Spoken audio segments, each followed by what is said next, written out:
Hello Booktube, my name is Elizabeth. Welcome or welcome back to my channel, Book as in Books. I want to talk about the two books that I read for Victober. Victober is of course the readathon where we are invited to read literature published during the Victorian reign, the reign of Queen Victoria, that is in the UK and Ireland between 1837 and 1901. So I read two books that fit the description in the month of October. The first one was Middlemarch by George Eliot. The very intimidating Middlemarch. I read this with a group. It was hosted by Greg from the channel Another Bibliophile Reads. And I want to thank Greg because I don't think I would have had the courage to start this book had he not started this group. And the other one that I read was North and South by Elizabeth Gaskell. This one was a buddy read with Elli from the channel My Cozy Chronicle. And I'm going to leave links to both Elli and Greg's channel in the description box. I want to start with this one. Even though I read it in second, I think it's much easier to read than Middlemarch and probably easier to talk about. So North and South, as the title says, it's very much in a position of the north of England and the south of England. So the main character is Margaret Hale. She is 18 years old at the beginning of the book, and at the opening, in the very first chapters, she is in London.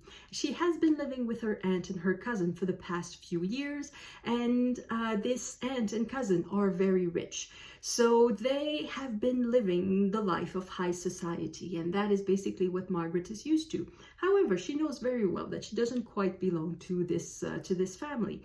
She knows where she comes from, and she comes from a small village in England, the south of England, obviously. And at the beginning of the book, the cousin is getting married to a captain in the army, and the aunt will go with the happy couple on their honeymoon. Apparently that's how it was done at the time. And Margaret has to go back to live with her parents, and she's very happy about that, to go back to the village that in her mind she had idealized, because she had been dreaming of that village for so many years because it had been so long since she had been there. And her parents are living in this small village. Her father is a vicar for the Church of England, it's a tiny village, and Margaret is very much enjoying her time there. However, her father is having some doubts. He does not believe in the Church of England anymore. So being an honest man, he quits his job and finds other work as a tutor in the north of England, in an industrial town in the north of England. And for Margaret's mother, that is a catastrophe, because she had been very unhappy in the small village in the south of England. But she was unhappy because she wanted her husband to rise in the ranks of the church, not because she wanted him to do something else. So when they end up in Milton, poor Mrs. Hale is devastated by that. So we have this opposition between the South, that is viewed as this rural, pastoral, idyllic place to live, where everybody's happy. Even though the peasants are working hard, they are very happy to live on the land and all of that. And then they arrive in this dirty, ugly, smelly, polluted town of Milton in the north, where the workers are always unhappy. They are living in unsanitary conditions. People are dying of lung diseases because of the pollution caused by the coal burning and the polluting chimneys, but also because of all the lint that they are breathing in these cotton and wool factories. And we see the Industrial Revolution at its ugliest. We see a strike. We see workers having difficulty feeding their family. We see honest workers out of work. We see dishonest workers out of work. We see the incomprehension between the owners and the workers. So there's very much a social element to Elizabeth Gaskell's novel. The background is very realistic. The depiction that she makes, the descriptions that she makes of the living quarters of everyone, of the way the people live, I believe is very realistic. However, she juxtaposes on that characters that I believe are not realistic. Not in the sense that they are not believable, but in the sense that they represent the ideal, the archetype of their character, of their type. Margaret, for instance, she's the young lady. Yes, she is poor, but she is a fine lady. She has the manners of a young woman of high society. However, she doesn't have the snobbery of most people in high society. She doesn't have the frivolity of many young ladies in high society. She is interested in the plight of her neighbors, ordinary workers dying of tuberculosis or I don't know what else. She is very concerned for the welfare and the well-being of the poor people.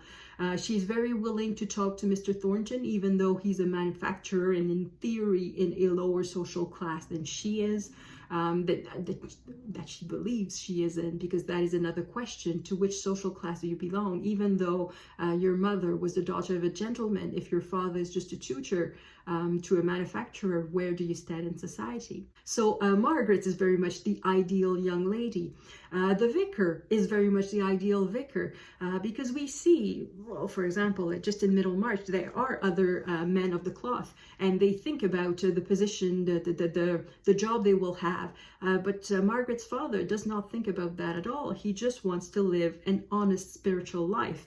And for him, not believing in the Church of England means he has to quit. So it's out of honesty, out of being the best vicar he can be, that he quits and ceases to be a vicar.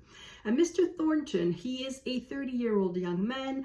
He has achieved his position in society through hard work. He is a self-made man, and he's very proud of that.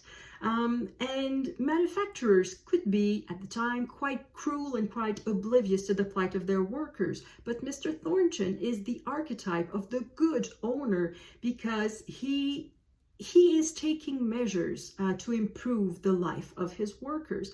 Now, of course, he's not perfect, and he's not naive either. When there's a strike, he's the first one to say that the strike cannot last, it must be broken, and if need be, I'll hire Irishmen who will work for less money.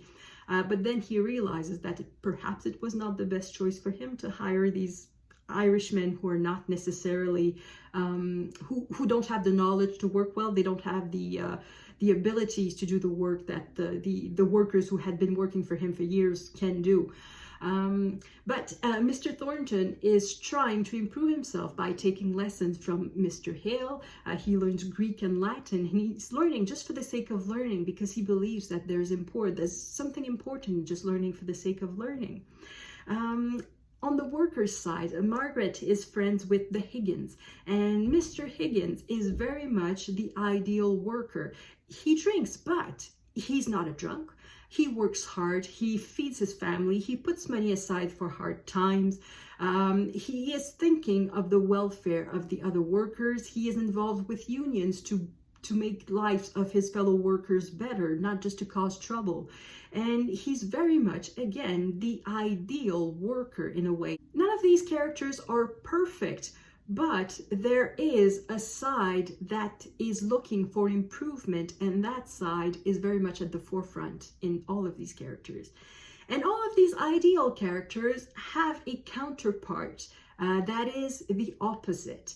For example, I said Margaret was the ideal young lady. She has a lot of manners, and yet she is not frivolous. Her cousin is frivolous. Mr. Thornton's sister is frivolous.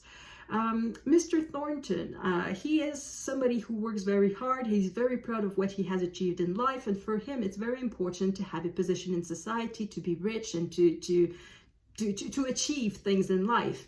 But he wants to better himself. The counterpart to that would be Mr. Lennox.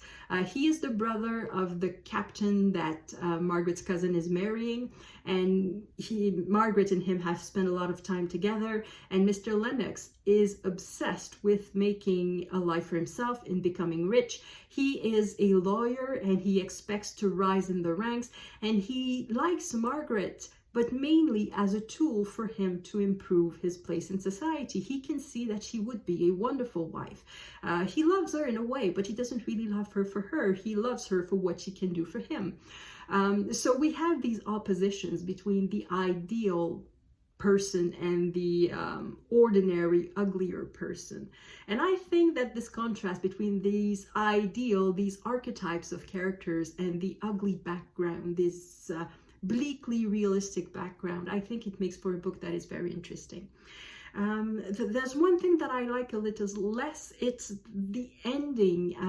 Not that I don't like the way it ends. I don't like how it's brought up. I think it's rushed. There was it's not a footnote, it's an end note in this book that says that Gaskell was pressured to finish the book. She had only a certain number of installments left because this book was published as a serial, and she had only a certain number of installments left and she could not publish anything else afterwards, so she had to wrap up her story. And that means that the end is brought on rather abruptly and quickly. In particular, I don't think I'm spoiling it when I say that Mr. Thornton and Margaret are ending up together, because this was very much compared to Pride and Prejudice. It's considered to be the Pride and Prejudice of the North. I don't agree, because I think the love story is very much in the background. I don't think that's the main point of the book, as opposed as in Pride and Prejudice, where the love story is obviously at the forefront. But basically, Margaret does not realize what her feelings for Mr. Thornton are until the very end, and we don't really see her. We're not really in her head when she realizes what these feelings are. So it feels a bit like the ending is rushed. So I like that a little less. Perhaps also I would have liked that fewer people had died, because really quite a big number of people in this book die. I think we could have, the story could have been told with 1 or 2 deaths fewer. But anyway, it's still a very good book, and I would recommend it a lot. So this is my first Elizabeth Gaskell, and I'm going definitely to read other books by her. I really like the way it was written. The other book is Middlemarch. Now this one would be much, much harder to summarize. In fact, I don't even know how to summarize it. At the beginning of the book, we are with the Brooke family. I'm going to call it that.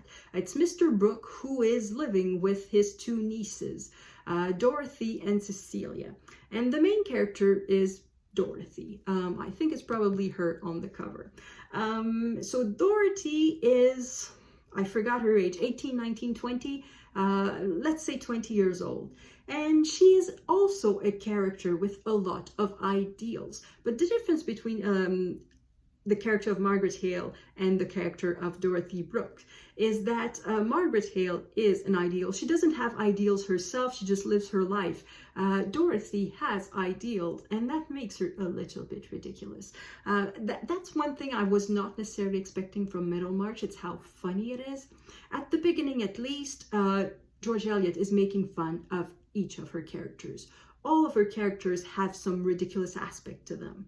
And the one aspect of Dorothy that is rather ridiculous is her sense of a higher purpose. At some point, quite at the beginning of the book, there's Dorothy, there's a big dinner with Dorothy, her sister, a neighbor who is Sir James, who is looking for a wife and courting Dorothy. There's also Mr. Casaubon, who is a vicar. I think he's a man of the cloth. I forget his rank. Probably a vicar in a rich place just out in Middlemarch. Middlemarch is a small town, but it's made of many parishes. So he is from a different parish than the Brookes. And he's also a landowner, so Mr. Casaubon is quite rich. But he's relatively older. So Sir James is young and marriageable age and really a good party. If you're Dorothy, you look for a husband, you should look for Sir James. But she doesn't look at Sir James because Sir James is the obvious choice and Dorothy does not go for obvious. Anyway, at this dinner, they are talking about riding, and somebody says that Dorothy loves riding. And then Dorothy says, I think I will give up horseback riding. And her sister says, Dorothy loves to give up stuff. Basically, she doesn't say stuff, but Dorothy loves to give up things. And it's because of this sort of sense of abnegation. For her, the ideal is to cease to exist and to exist through someone else for a higher purpose, I guess. And the way George Eliot portrays that it makes Dorothy sounds quite ridiculous. And Sir James sounds quite ridiculous. And Dr. Cassabone, not doctor, but Mr. Cassabone sounds quite ridiculous. And Mr. Brooke, the uncle, also sounds quite ridiculous. Everybody's ridiculous. And then there's another side. There's a different focal point. I guess there are two focal points. So there's the Brooke side of the story, and then there's the Vincey side of the story. So the Vinceys are a family of Middlemarch. The father is the mayor of the town. He's also a manufacturer. He's relatively rich. He has children. One of them is Fred Vincey, and he decided that his son would be a member of the church. So he sent him to be educated, and he wants him to become a vicar, a priest. But Fred, of course, is just a superficial young man. He doesn't believe in that. And he doesn't want to become a priest. He wants to be a rich young man who gambles and plays and goes horseback riding and has basically no responsibilities. That's what he wants. And there's also the daughter, Rosamond Vincey, who went to finishing school, who is very beautiful. She's blonde, she's delicate, she knows how to play the piano beautifully, she sings well. She's a very accomplished young woman. However, she's very superficial. And her idea of marriage, again, is quite superficial. So we just follow all of these characters and many, many more. In Middlemarch, there is no plot per se. I'm not going to say that nothing happens. Quite a few things happen, but there is no plot per se. This is very much a character novel. We follow the characters. We see how the characters evolve. And the characters are very, very nuanced. And the way George Eliot portrays them is sublime. It's extraordinary. The more I think about it, the more I like it. While I was reading it, I have to admit that some chapters I found quite tedious. Somewhere at the beginning of the book, I think it's in part 2. So the book was published in 8 parts of about, in this book, 100 pages each. So I think it was in the second part that there was a discussion about who should be elected chaplain of the new hospital. That was incredibly boring. And there were a few chapters like that where they were discussing stuff that I was just wondering, what's the point of this? And it ends up having no real point. But even though there's not a lot of plot, just following the characters was super interesting. George Eliot has a way of picturing a character, the entire personality of a character, in a few lines. And I kind of wished I had underlined them as I went, because at the beginning I didn't really underline anything. I didn't take any notes because I didn't really know where I was going in this book, and I didn't know what was worthy of underlining and of annotating. If I was to reread it, and I know I'm going to reread it at some point, when, I don't know, but this is definitely a book that is meant to be reread. When I'm going to reread it, I'm going to pay attention to all of these little passages where George Eliot just paints a picture in a few lines and you have the complete personality. I think I have one somewhere. I have here, it's at page 637 in chapter, these are Roman numerals, I have to count, LX14, that is 64. It's about Rosamond Vincey. She is now married, and she is acting against the will, against the orders of her husband. And that's what George Eliot says about her. She must act according to her judgment, and she said to herself that her judgment was right. Indeed, if it had not been, she would not have wished to act on it. So you can see the kind of circular thinking of Rosamond Vincey, that she thinks that she's right. She's never done anything wrong, so if she wants to do something, it must be right, because otherwise she would not be thinking of it, because she never did anything wrong. And when I read that, I realized, I know people who think like that. And it happened for quite a few characters. I read that, and I could see people that I know, either personally or sometimes public people who live a public life. And I could see that, oh, this is how they think. And I think these portrayals of characters, they are as relevant today as they were when it was published in 1871. as I read it, I was not quite sure if I liked the book or not, but after having read it, after thinking about it, I realized how brilliant it was. I think because there's not much of a plot in Middlemarch, it makes for a more difficult read than many other books published in the 19th century. But I think the characters in the book are so rich that they are infinitely revisitable. You can go back to them again and again. I think, of course, I've read it just once, but I believe that you can go back to them again and again and find something new about these characters and find something new about the town of Middlemarch. The other thing that I liked a lot in the book was the way various marriages were portrayed. In particular, the marriage of Mr. Lydgate, who is a doctor. In case you're interested by plot, I'm not going to tell you who he marries, but the dynamics of that marriage, I could very much imagine that in real life. He marries a woman who is not as intelligent as he is, and he would like the woman to act in a particular way, and he is, in his mind, he's thinking, well, she will see that I am wise, she will see that I'm smarter than her, she will see that my decisions are utterly reasonable and that that she should follow my decisions. And the wife does not see that. The wife thinks that every time her husband tells her she's wrong, that the husband is being mean to her. So that she is the victim in this marriage, really. That it's the husband's fault if things are not going well, because she expected things, she had a right to expect these things. And if the things did not happen, it's the husband's fault, it's not hers. So every attempt by the husband to explain the situation is just an offense to her. And I could see that happening in real life too. And the way it ends up is that Mr. Lydgate realizes that his wife, will never ever see the light. That's the way she is. She is so stubborn. She will never ever see how wrong she is. So if he wants his life not to be utterly miserable, if he wants just a little bit of happiness in his home, he has to submit to his wife. And I thought that was presented in such a manner that it explains so many things in modern marriages.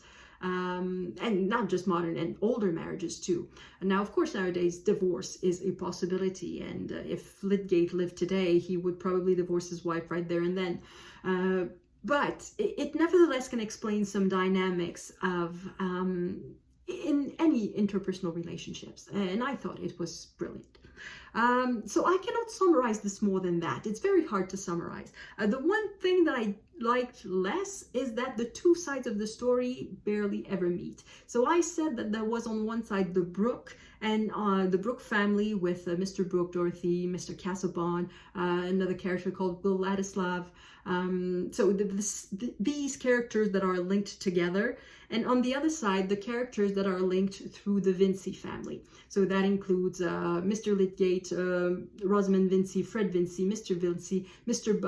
Bulstrode, the Garth family, Mary Garth and Mr. Garth, and they are all linked in the Vincy side of the family. And the two sides barely ever link. They do have interaction. For example, Mr. Garth works for Sir James, who is on the Brooke side. However, the actions of one don't necessarily have implications on the other. So if the characters on the Brooke side of story act in a particular way, it probably doesn't have any consequence for any character on the Vincy side of the story. Even though the stories are linked towards the end, mainly through Mr. Lydgate and the hospital, but there's not a lot of link between the two stories. So I'm wondering if it would have been best to separate them. But probably not. It's such a great novel, so I'm not going to second guess George Eliot. I just wish there had been more links between these characters. But that's it. The rest I thought was really well done, very brilliant. I was expecting the language to be very difficult to understand because I read one other novel by George Eliot, which was Silas Marner. I read that a couple of years ago, and I found it very difficult. I had difficulty reading it. Reading one page was very slow, and it was a difficult language. This time, I don't know. I guess I'm better at reading books in English. I did not find the language difficult. However, I did find that it was longer to read a page of this book than a page of Elizabeth Gaskell, for example. Even though I counted the number of lines and the number of words and the size of the font and all of that, one page in this is pretty much equivalent to one page in this. And yet it took me a lot more time to read one page of Middlemarch than one page of North and South. So I think somewhere the language of George Eliot requires a certain time. It is not easy to read. It's not a language that you can gobble up, like you can gobble up North and South, or you can gobble up Jane Austen. It's something that necessitates perhaps a bit more time, a bit more attention, but it's nevertheless easily readable. It's not complicated. And I enjoyed it. So that's it. I think I'm going to stop talking. It's already quite a long video for just 2 books. And I'm going to say thank you for watching. If you've read anything for Victober, let me know in the comments what it was. Let me know if you liked it. Let me know what you think if you've read these books, if you like them, if you hate them, if you think they are stupid or brilliant or whatever. And I will see you in the next video. À la prochaine!